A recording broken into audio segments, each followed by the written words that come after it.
এবছরে এখনও কালবৈশাখী নেই ভারী বৃষ্টির শীতল পরশ। চৈত্রের শেষ দিকে কিছু এলাকায় ঝড় বৃষ্টি হলেও তা ছিল অনেকটাই কম। আবহাওয়া অফিস বলছে, চলমান তাপপ্রবাহ অব্যাহত থাকবে অন্তত আরও 4 দিন।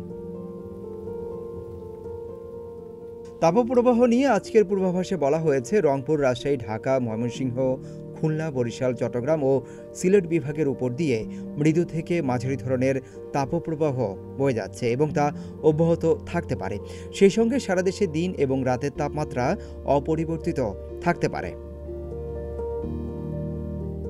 প্রায় পুরো দেশের উপর দিয়ে বয়ে যাচ্ছে তাপপ্রবাহ। কিছুদিন ধরে বৃষ্টির দেখা নেই বললেই চলে।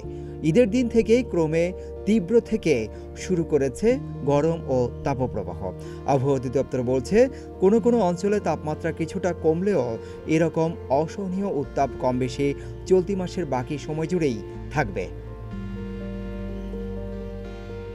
অধিদপ্তরের তথ্য মতে, সিলেট ও চট্টগ্রামের কিছু অঞ্চল বাদে তাপমাত্রা 35 থেকে 40 ডিগ্রি সেলসিয়াসের মধ্যে ওঠানামা করবে।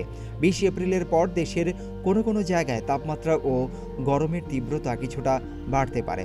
কোথাও কোথাও তাপমাত্রা 42 ডিগ্রি পর্যন্ত উঠতে পারে।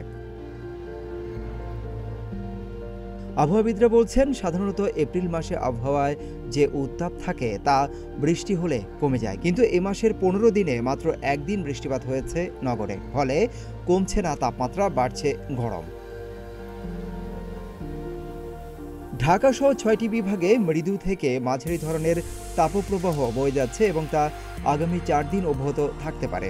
আবহাওয়ার পূর্বাভাসে এই তথ্য জানিয়েছে আবহাওয়া অধিদপ্তর। এদিকে তাপপ্রবাহ বয়ে যাচ্ছে এবং তা অব্যাহত থাকতে পারে। সেই সঙ্গে সারা দেশে দিন এবং রাতের তাপমাত্রা প্রায় অপরিবর্তিত থাকতে পারে। বৃষ্টিপাত নিয়ে বলা হয়েছে, ঢাকা, ময়মনসিংহ, রংপুর এবং সিলেট বিভাগের 2-1 জায়গায় অস্থায়ীভাবে দমকা অথবা ঝোড়ো হাওয়া সহ বৃষ্টি অথবা বজ্রসহ বৃষ্টি হতে পারে। সেই সঙ্গে কোথাও কোথাও বিক্ষিপ্তভাবে শিলাবৃষ্টিও হতে পারে। এছাড়া দেশের অন্যত্র অস্থায়ীভাবে আংশিক মেঘলা আকাশ সহ আবহাওয়া প্রধানত শুষ্ক থাকতে পারে।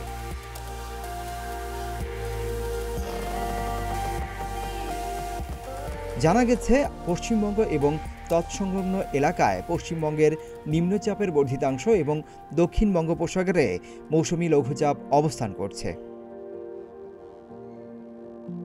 সিদ্দিকুর রহমান রোমন, প্রতিদিনের বাংলাদেশ।